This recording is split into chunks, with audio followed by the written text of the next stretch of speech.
গছত ওলমিছে জলজীৱন আঁচনিৰ পানীৰ পাইপ। কাজিৰঙা গাঁও পঞ্চায়তৰ ২ নম্বৰ কহৰাৰ মহপাৰা গাঁৱৰ দুৰৱস্থাই উন্মোচিত কৰিছে উন্নয়নৰ ফুপুলা স্বৰূপ। বোকাখাত সমষ্টিৰ অন্তৰ্গত গাঁওখনৰ এটাও পৰিয়ালে আজি কোপতি পোৱা নাই জলজীৱন আঁচনিৰ কোনো সুবিধা।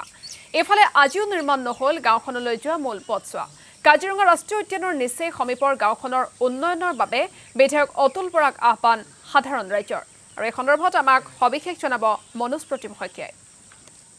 হয়, উন্নয়নৰ কথা কোৱা চৰকাৰখনৰ উন্নয়নৰ নমুনা দেখুৱাবলৈ এইখিনি মুহূৰ্তত আমি আহি উপস্থিত হৈছোহি কাজিৰঙাৰ পশ্চিম কাজিৰঙা গাঁও পঞ্চায়তৰ অধীনত মহপাৰাত আমি এই মুহূৰ্তত উপস্থিত হৈছোহি আৰু ২ নং কহৰাৰ এই যিছোৱা পথ, এই পথছোৱা আমি প্ৰথমতে দেখুৱাইছোঁ।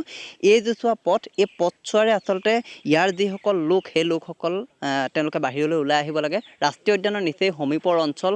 ইয়াৰ যিসকল লোক, সেই লোকসকলে বাৰিষা অত্যন্ত তেওঁলোকে কষ্টৰে এই পথছোৱা তেওঁলোকে অতিক্ৰম কৰিব লাগে। আৰু এই পথছোৱাত আচলতে কোনো দিনেই বিগত যিহেতু পঞ্চায়ত নিৰ্বাচনত জনপ্ৰতিনিধিয়ে ইয়াত আহি পেলাই প্ৰতিশ্ৰুতি দিছিল যে এই পথছোৱা নিৰ্মাণ কৰা হ'ব, CC ব্লক দিয়া হ'ব। কিন্তু আজিৰ দিনটোত যদি চোৱা যায়, এই পথছোৱা বিগত 5টা বছৰত কোনো দিনেই তেওঁলোকৰ সুচল কৰি তুলিব নোৱাৰিলে। আৰু এই মুহূৰ্তৰ পৰিৱেশটো যদি চোৱা যায়, পথটো সম্পূৰ্ণৰূপে পথটোৰ বাবে তেওঁলোকে বাৰে বাৰে নিবেদন কৰিছে, কিন্তু আজিও বিফল হৈছে। সমান্তৰালকৈ যদি চোৱা যায়, জলজীৱন আঁচনিৰ পাইপ এইদৰে গছত ওলমি থকা এই মুহূৰ্তত দেখা পোৱা গৈছে।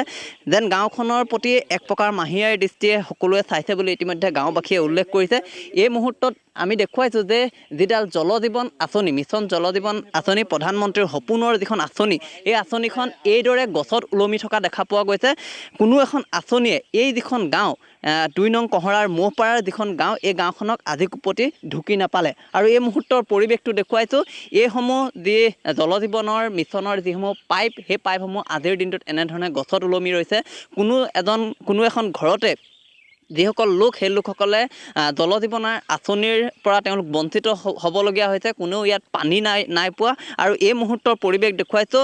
খৰালি কিবা কৰি মানুহখিনি যাতায়াত কৰিব পাৰে, কিন্তু বাৰিষা এই যিসমূহ পথ, এই পথসমূহ সম্পূৰ্ণৰূপে বোকাময় হৈ পৰে, যাৰ বাবে ইয়াত কোনো এখন এম্বুলেঞ্চ বা কোনো লোকেই যাতায়াত কৰিব নোৱাৰে। আৰু এই মুহূৰ্তত কৃষক মুক্তি সংগ্ৰাম সমিতিৰ বোকাখাত জিলা সমিতিৰ সম্পাদকগৰাকী আমাৰ সৈতে উপস্থিত আছে। আমি তেখেতৰ পৰা পোনে পোনে কথাখিনি জানিবলৈ চেষ্টা কৰিম। প্ৰথমতে আপোনাৰ ওচৰলৈ আহিছোঁ। এই পথছোৱা আচলতে জনপ্ৰতিনিধিয়ে কৈছিলে যে নিৰ্বাচনত জিকাৰ পাছতেই তেওঁলোকে এই পথছোৱা নিৰ্মাণ কৰি দিব। প্ৰতিটো নিৰ্বাচনতে আচলতে এই পথছোৱাকে তেওঁলোকে প্ৰতিশ্ৰুতি দিয়েহি। প্ৰতিটো নিৰ্বাচনতে তেওঁলোকে কথা কয় যে এই পথছোৱা নিৰ্মাণ কৰা হ'ব। আজিৰ দিনটোত 5টা বছৰ উকলি গ'ল, কি ক'ব বিচাৰিব? পঞ্চায়তৰ আচলতে ইতিমধ্যে কাৰ্যকাল প্ৰায় শেষেই হ'লগৈ। পশ্চিম কাজিৰঙা গাঁও পঞ্চায়তৰ অন্তৰ্গত ২ নং কহৰা মহপৰা গাঁও এখন। এই গাঁওখনৰ ৰাস্তাটো যদি চাই আপোনাৰ চকু কপালত উঠিব। এই ৰাস্তাটো দি আচলতে মানুহ কেনেকৈ অহা যোৱা কৰি আছে আৰু আমি নাজানো। এতিয়া বৰষুণ দিলে ইয়াৰ ভিতৰৰ ফালে আমি ভালেমান মানুহ আছে, আমি ইয়াৰ পৰা দেখি আছোঁ গোটেইখিনি মানুহ।